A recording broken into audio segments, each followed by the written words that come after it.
Good afternoon, and welcome to another live broadcast of WDCB's Women in Jazz Spotlight.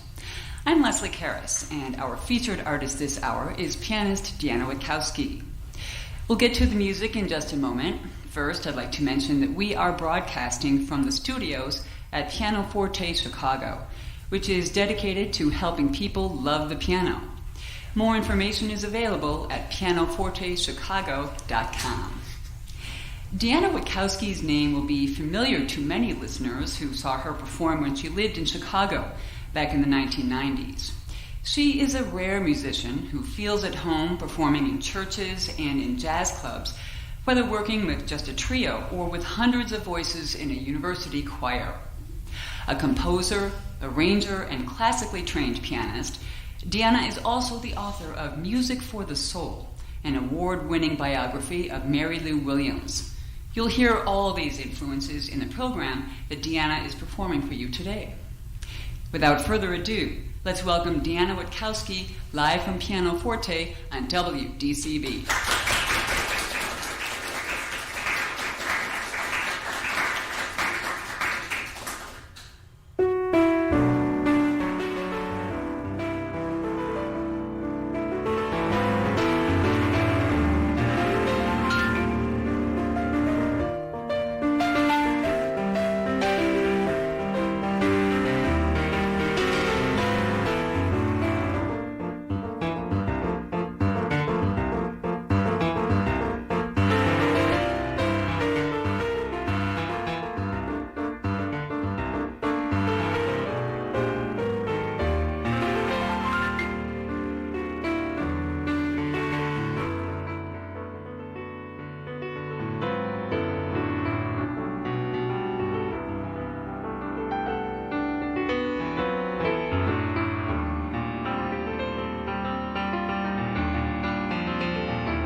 Thank you.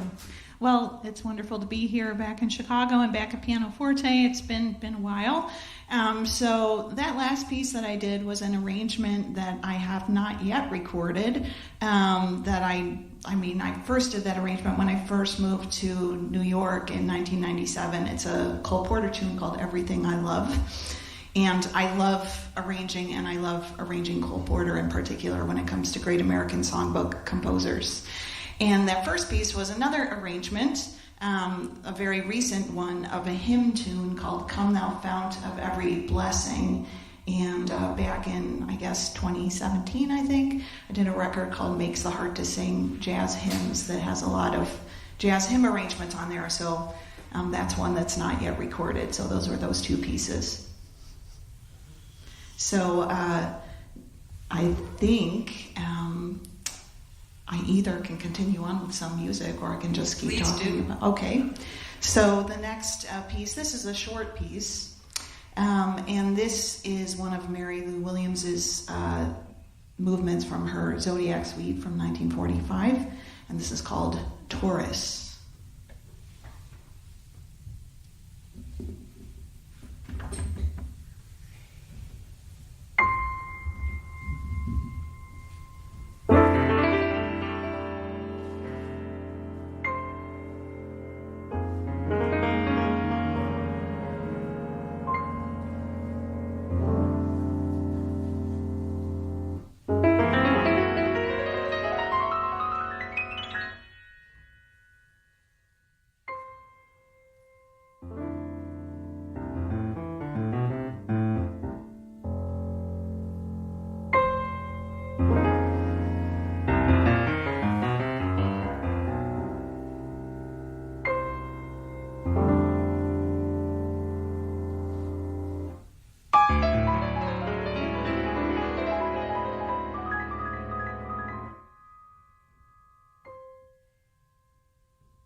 You've been enjoying the music of Deanna Witkowski at PianoForte Studios, Chicago.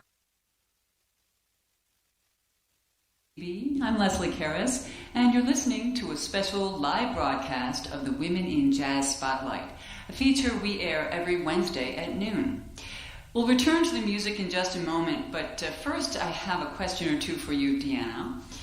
You know, many of us think of jazz and church music as distinct genres, secular and sacred, but Mary Lou Williams and, as you've just illustrated, Duke Ellington didn't necessarily view them that way. And I gather that you really don't make the distinction quite as finely either. Would you talk with us about how sacred and secular are part of the same spectrum in your mind?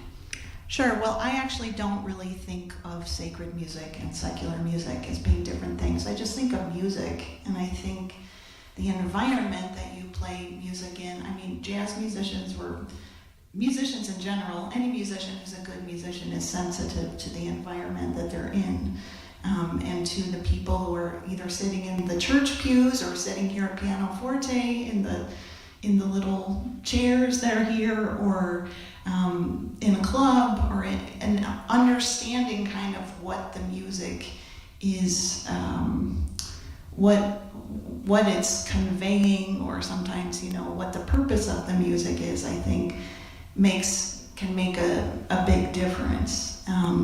But, you know, Mary Lou Williams, I mean, did selections from her masses in club settings. I mean, she recorded her Gloria on 2 different albums that aren't necessarily religious in nature. Now, when you start talking about lyrics, that's certainly a different thing, and that can kind of determine, you know, whether you're talking about a religious piece that's from a particular faith tradition or not. And from what I understand, you first started arranging religious or music specifically for the church while you were here in Chicago at LaSalle Street Church. Isn't that correct? I did. I mean, I was arranging before that. So when I went to Wheaton College as an undergrad many years ago, I'm not revealing the year, and I was a classical piano major, and I kind of discovered jazz while I was at Wheaton, and ended up starting to take jazz piano lessons while I was there, and trying to do a double major with composition. So I was writing a lot, but I studied with Brad Williams here for a couple of years, and I was arranging stuff, I mean, pretty much right away, and writing original tunes. And then when I moved into the city the day after I graduated from Wheaton. You lost no time doing that. I wanted to be in the city, and I remember visiting this church, LaSalle Street Church, and they had like a traditional jazz group that was visiting, that was playing. And I mean, I noticed people really seemed to enjoy it, but nobody was singing except for on like When the Saints Come Marching In.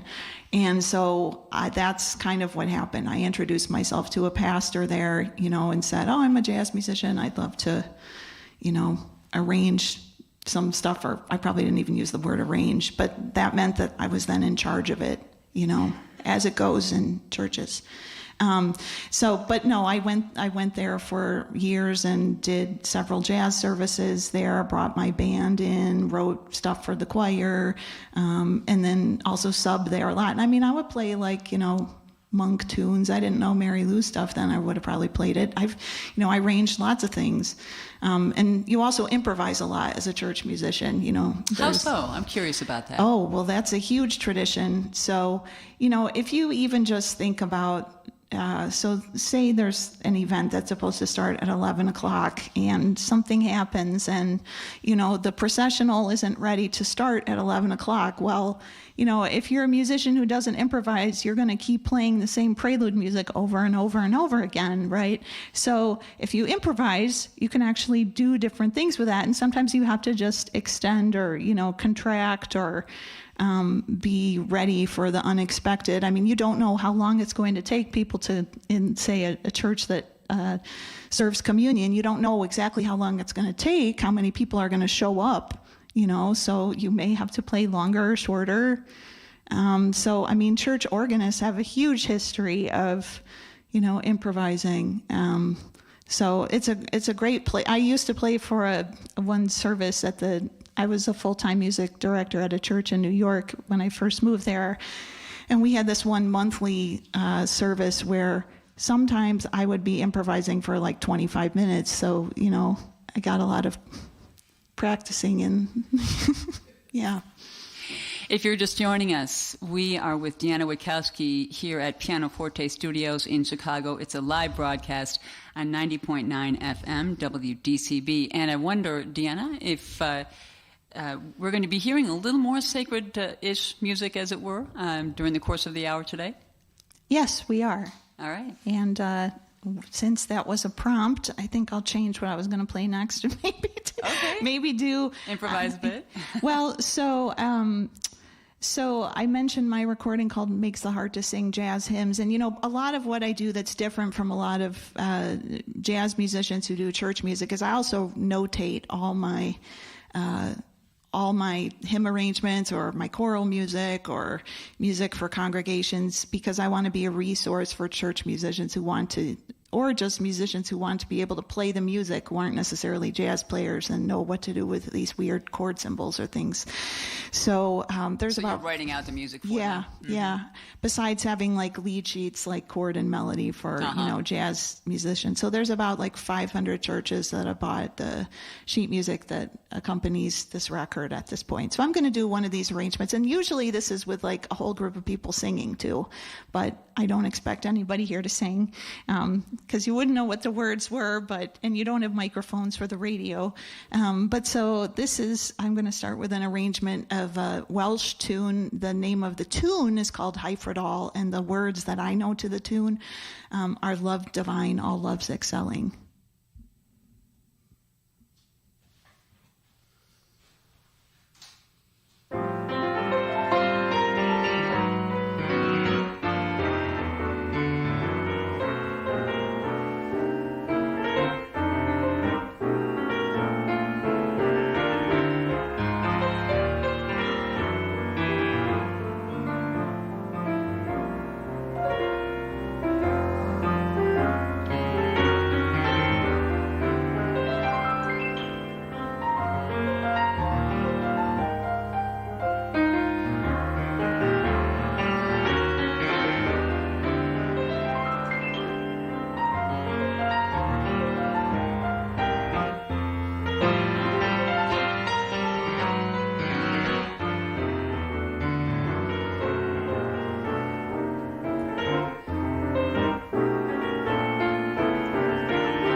Deanna, tell us about the music that you just played for us.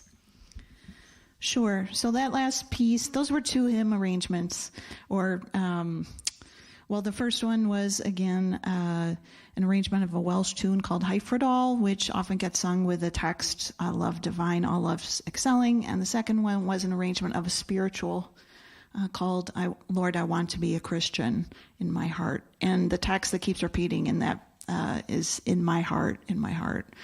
And, Mary Lou Williams said that the spirituals, she viewed them as one of the main eras of jazz, and felt that that jazz is an inherently spiritual music because it comes out of the roots of suffering of African American people, and also that the blues is really the spiritual feeling that's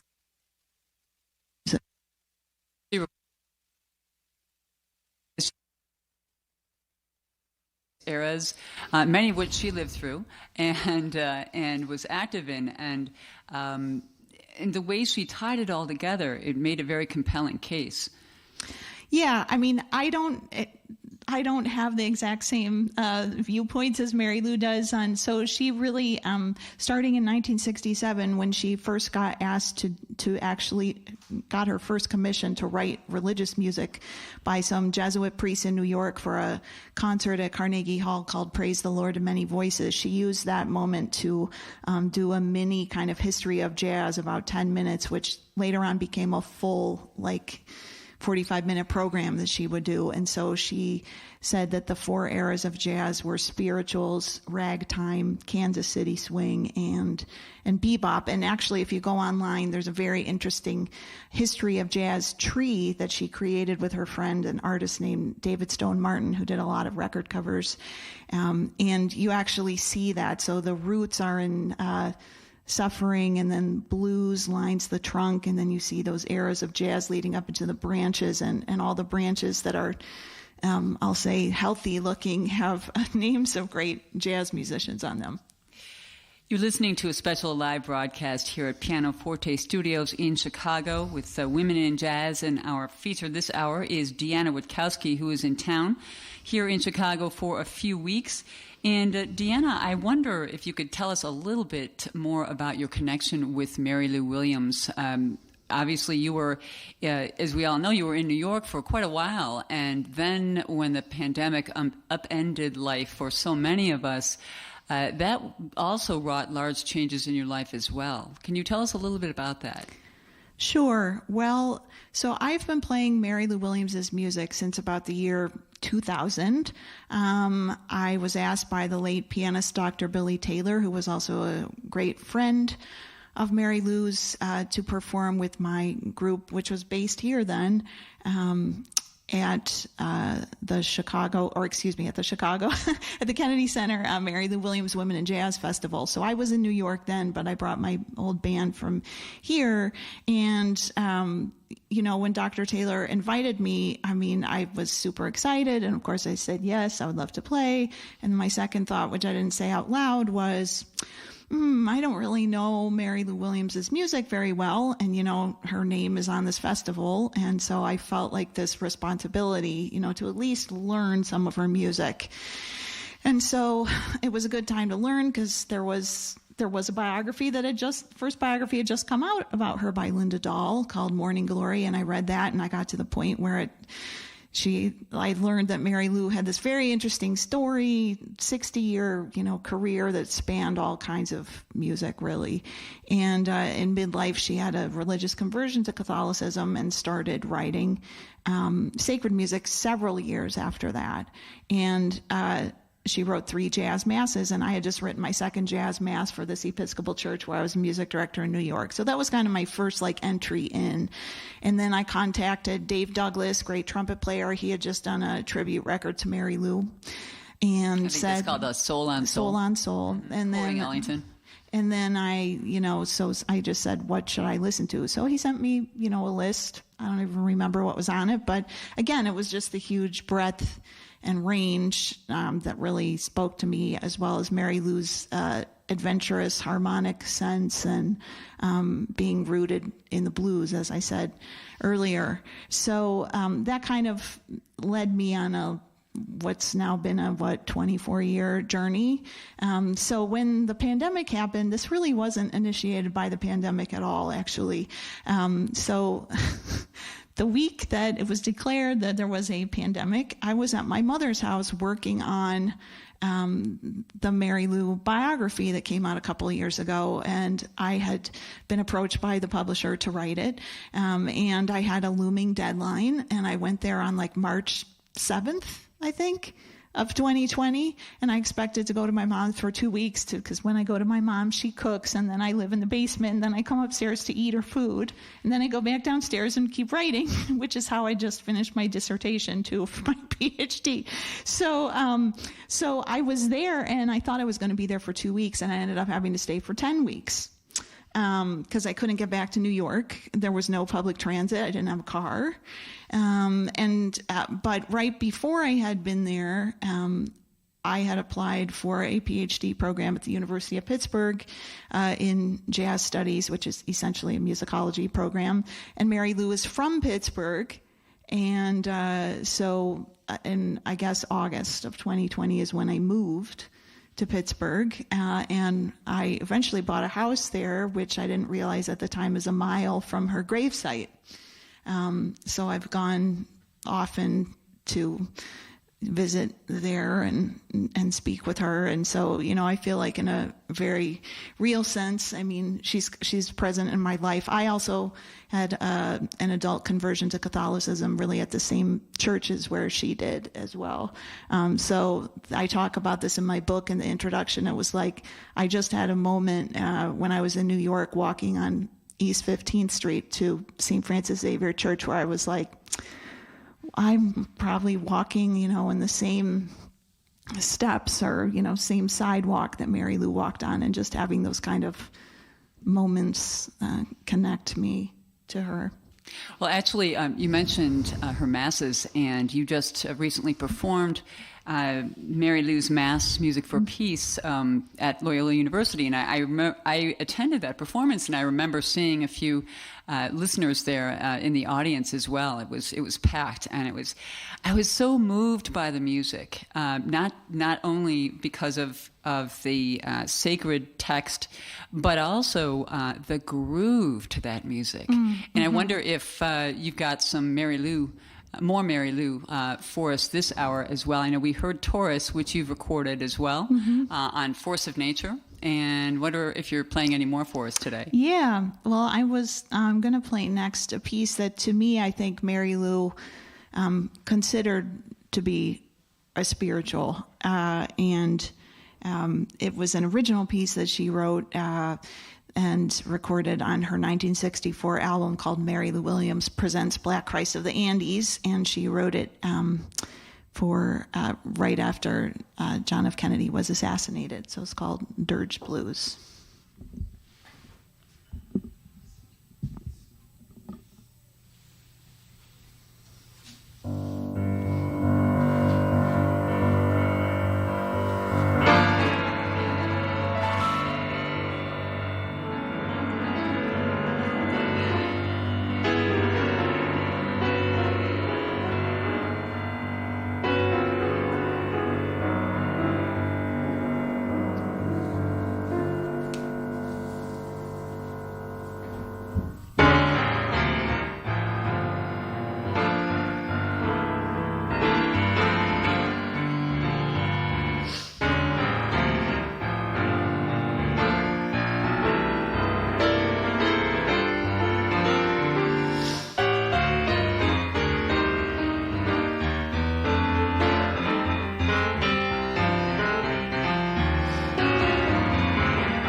You've been enjoying the music of Deanna Witkowski here at PianoForte Studios in Chicago. It's a live broadcast on 90.9 FM WDCB and our Women in Jazz Spotlight. And Deanna, I have to say that was a brilliant segue that you made between Chopin and Jobim.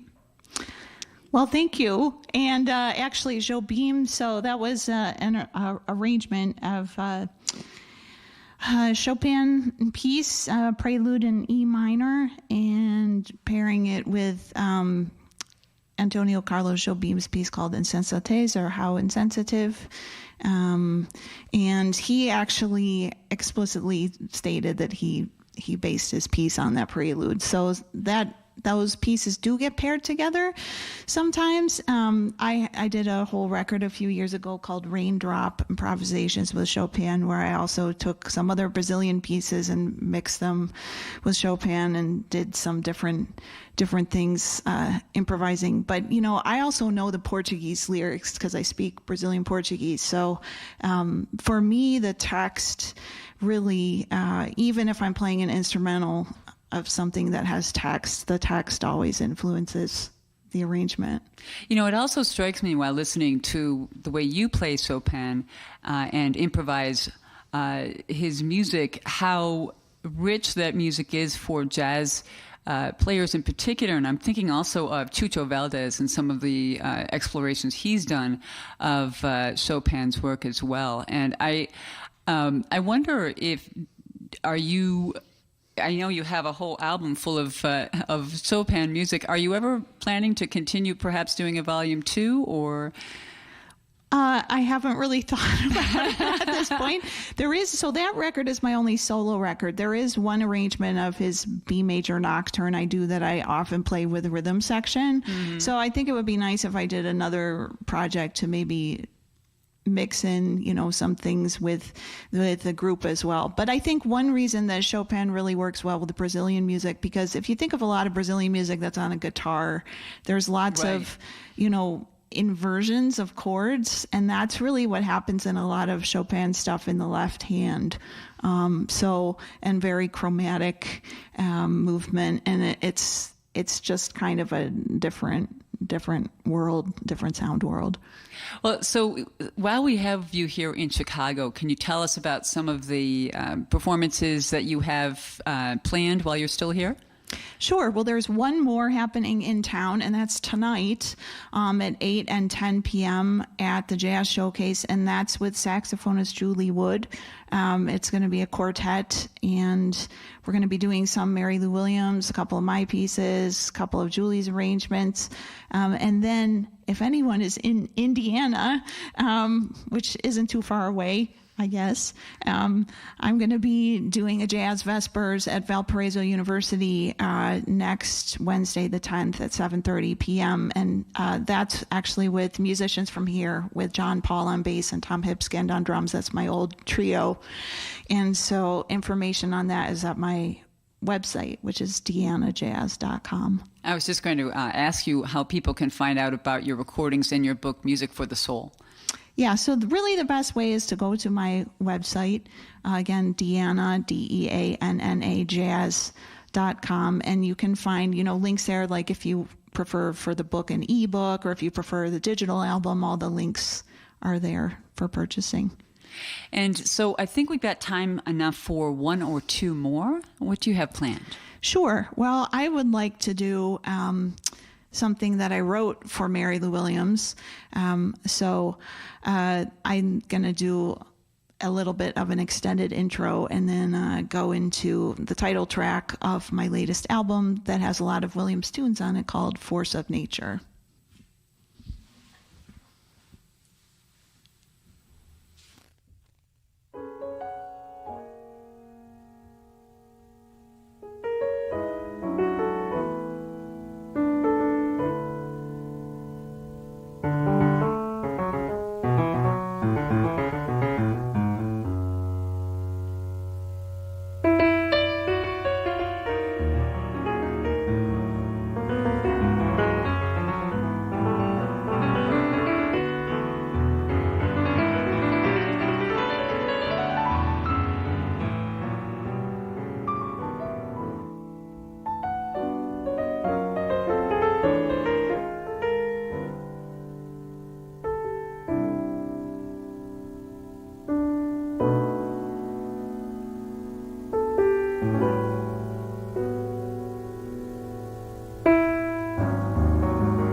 Deanna Witkowski, performing live at PianoForte Studios here on 90.9 FM, WDCB. This afternoon's broadcast was presented in partnership with PianoForte Chicago, serving Chicagoland and helping people love the piano for more than 15 years. Information at pianofortechicago.com. Thanks to Thomas Zoles, Chris Kenny, and the entire crew at PianoForte for their help with this broadcast. Thanks also to Clarice Clavoris, Paul Abella, and Dan Bindert for production assistance. And thanks again, of course, to Deanna Witkowski for performing for us this afternoon. I'm Leslie Karras. Thanks for joining us, and stay tuned for an afternoon of DCB Jazz with Dan Bindert and Bruce Oscar coming up next here on 90.9 FM WDCB.